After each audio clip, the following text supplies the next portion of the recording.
नमस्कार प्रेक्षकांनो, तर आपण बघतोय थोडं तुझं थोडं माझंचा आजचा एपिसोड. तर इथे एपिसोडच्या सुरुवातीला गायत्रीला कळत नाही आहे की नेमकं रणजितचा आणि तेजसचा संबंध कसा आला आणि हा विनोद कधी माहिती काढून येणार असं म्हणून तिथे त्याची वाट बघते. आणि विनोद इथे आलेला आहे आणि त्याची माहिती काढून झालेली आहे. तो सांगतोय, रणजित जहागीरदार एक बिझनेसमन आणि त्याची आई रजनी जहागीरदार असं तो सगळं बोलत असतो. आणि तेवढ्यात ती म्हणते, अहो हे सगळं पत्रिकेवर पण लिहिलं आहे, पुढचं काहीतरी माहिती सांगा. छाया म्हणते. तर तो तिला गप्प करतो आणि तिलाच म्हणतो की मी सांगतोय ना पुढे, जरा थांब आणि कानावरचे केस मागे घेतलेस ना तर तुला सगळं नीट ऐकायला येईल. पण ती पण लगेच मग केस असे बाजूला घेते छाया. तर विनोद इथे पुढे सांगायला चालू करतो की ह्या मानसीचं आणि रणजितचं लग्न होणार होतं, ते काही कारणाने मोडलं आणि रणजितचं आणि मानसीचं लग्न ठरवण्यासाठी ते तेजस त्यांची मदत करत होता आणि त्याच्यासाठी त्याने पारगावला तो सारखा जात होता. आणि नंतर पहिल्यांदा तेजसची आणि मानसीची ओळख नव्हती.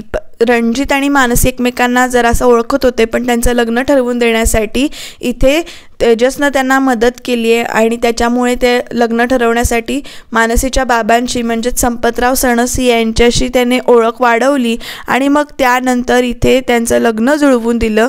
पण ते लग्न मोडलं आणि ह्याच्यासाठी त्याने पैसे घेतले असावेत असं इथे तो सगळं सांगतो. तर इथे बघा तेजस घेऊन आला आहे सगळ्यांना त्याच्याच घरामध्ये. आणि इथे मानसी म्हणते आहे की अहो तुम्ही इथे कशाला आणलं, हे घर कुणाचं आहे तुम्हाला माहिती आहे का? कारण तिला माहिती नसतं की तेजस हाच प्रभू आहे म्हणून ती बडबडत असते की तुम्हाला माहिती आहे का इथे कोण राहतं, स्वातंत्र्य सूर्य दिनकर प्रभूंचं घर आहे आणि तुम्ही इथे कशाला आणलं.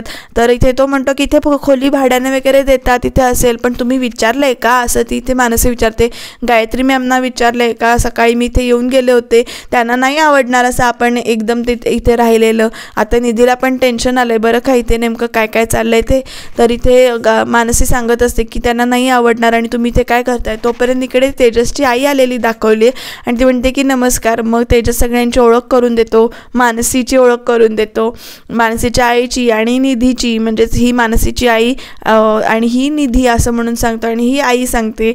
असं तो गोंधळ चालू असतो कारण तेजसला इथे त्यांना ओळख म्हणजे तो प्रभू आहे हे सांगायचं नाही आहे. आणि इकडे मानसी म्हणते की हो सगळं ठीक आहे सुनंदा मावशी, आम्ही इथनं जातच होतो पण यांनी इथे मला आणलं आहे आणि ह्यांना हे कसे काय इथे आम्हाला ठेवून घेतील.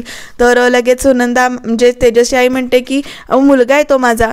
लगेच मानसीची आई म्हणते अहो सगळ्यांनाच हे मुलग्यासारखे वाटतात, पण ही म्हणते असं कसं, पोटचा मुलगा आहे तो माझा, हा या घरात राहतो, ह्या घरावर सुद्धा हक्क आहे. आणि मग नंतर इथे सरप्राईज म्हणतो तो तेजस आणि मग सगळं सांगतो की हो मी यांचा मुलगा आहे. कारण इथे माहिती नसतं कुणालाच, म्हणजे मानसीच्या आईला आणि निधीला सुद्धा माहिती नसतं. मग लगेच तेजस सरप्राईज म्हणतो आणि मिठी मारतो आईला. आई असं म्हणून सांगतोय नाही यांना आई म्हटल्यावर लगेच मानसीची आई पण ओ म्हणते. त्यामुळे सगळा गोंधळ दाखवला इथे. मग ही लगेच खुश होते आणि लगेच तेजस म्हणतो की आई यांनी इथे राहिलं तर काही प्रॉब्लेम नाही आहे ना, इथे राहू देत, डोक्यावर छप्पर नाही आहे वगैरे. तर इथे सगळे मग असा विषय चालू होतो त्यांचा. मग मानसी म्हणते की तुम्ही याआधी का नाही सांगितलं की तुम्ही तेजस प्रभू आहात ते. मग ती सगळे विचारते, ही आई आहे, मग ते तात्यासाहेब बाबा आहेत.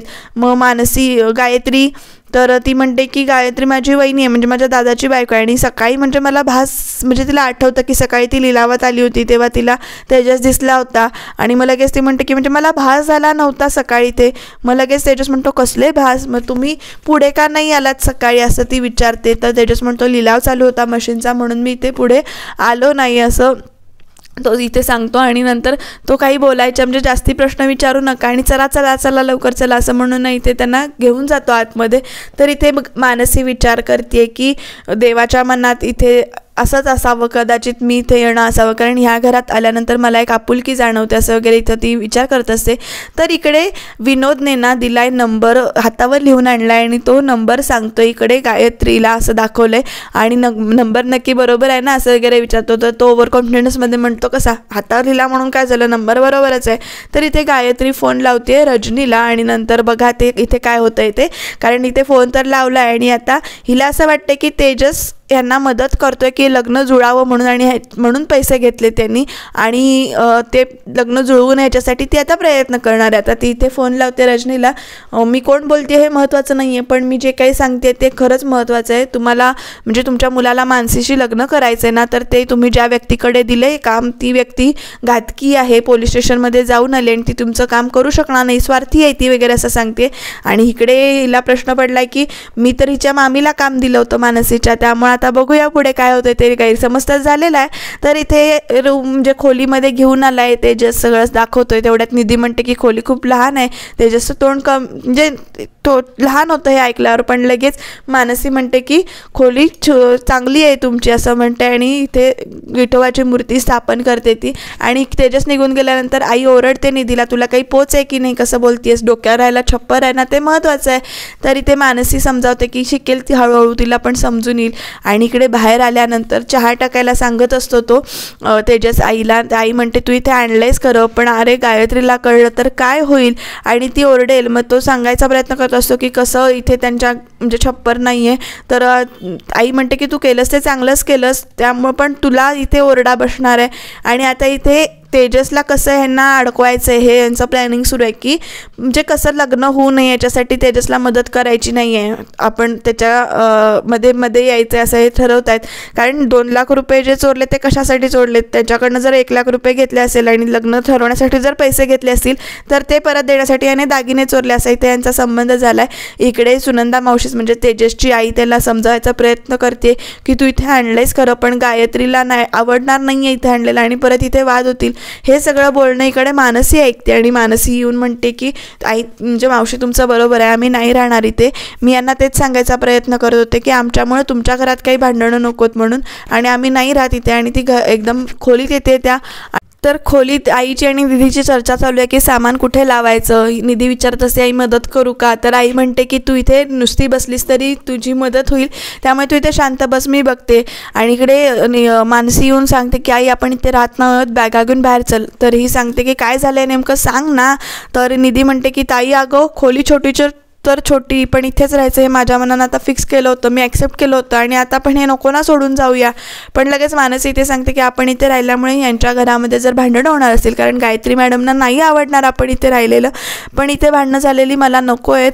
मामाकडे गेलो तिथे भांडणं झाली, इथे राहिलो इथे भांडणं झाली, असं मला नको आहे. तर आपण इथे राहायचं नाही आहे, आपण इथून निघून जाऊया.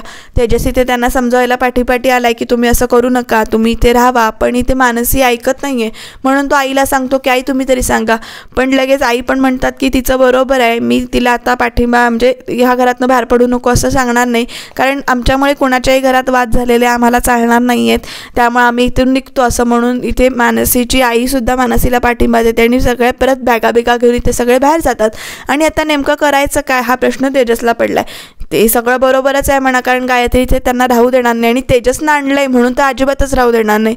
इथे सगळे बाहेर येतात आणि मग लगेच ती म्हणते की तुम्ही वाईट वाटून घेऊ नका, पण तुमचं पण म्हणणं बरोबर आहे, मी त्यांना आधी तेच सांगत होते की तुम्ही त्याआधी विचारा, मग आम्ही इथे येऊन राहतो असं, पण त्यांनी ऐकलं नाही. आणि मग नंतर ते मानसी येते आणि म्हणते तुम्ही हे सगळं का करताय, मला आमच्या डोक्यावर चांगलं छप्पर मिळावं म्हणून तुम्ही असं करताय. तिथे पण आम्हाला मदत करत होतात, पारगावात येऊन पण मदत करत होतात, नंतर मामाच्या घरी येऊन पण तुम्ही इथे आल्यानंतर तुम्ही इथे मदत करत होतात, हे सगळं तुम्ही का करताय, माझं रणजितशी लग्न व्हावं हे सगळं का करताय, माझ्या डोक्यावर चांगलं छप्पर यावं असं वाटतंय तुम्हाला म्हणून तुमचं हे सगळं चालू आहे ना, पण मला रणजितशी लग्न करायचं नाही आहे हे तुम्हाला कळत का नाही, असं ती इथे इमोशनल होऊन इथे विचारते. ती सांगते की मला रणजितशी काय कुणाशीच लग्न करायचं नाही आहे आत्ता, आणि रणजितशी तर नाहीच नाही करायचं आहे, हे तुम्ही एकदा ॲक्सेप्ट करून घ्या इथे सगळं असं ती सांगते. आणि ती आता घराच्या बाहेर पडणार म्हणजे आम्ही इथे राहत नाही, आम्ही सोय बघतो, तुम्ही आमच्यासारखे मदतीला येऊ नका असं वगैरे इथं चालू आहे. आणि ते उद्याच्या भागामध्ये ना इकडे नवीनच ट्विस्ट आपल्याला बघायला मिळणार आहे, त्याच्यासाठी तुम्हाला आधी चॅनलला सबस्क्राईब करावं लागेल, कारण इथे गायत्री पण बाहेर आली आहे, तातासाहेब पण बाहेर आले आहेत, आणि ते गुप्त मतदान होऊन मानसीने इथे राहायचं का नाही हा सगळा इथे डाव रचला जाणार आहे. कारण तेजसचं इथे डोकं वेगळंच उलट्या दिशेनं चाललेलं आहे, कारण तेजस हो म्हटल्यावर गायत्री नाही म्हणणार त्याला माहिती आहे, त्यामुळे आता बघूया इथे गुप्त मतदान होईल आणि मग मानसी इथे या घरात राहणार का नाही हे ठरेल. तर इथे मतदान झालेलं आहे 5 पैकी 4 असं, पण नेमकं कुणाच्या बाजूनं झालं आहे त्याच्यासाठी आपल्याला उद्याचा भाग बघावा लागेल आणि तुम्हाला त्याच्यासाठी चॅनल सबस्क्राईब करावं लागेल.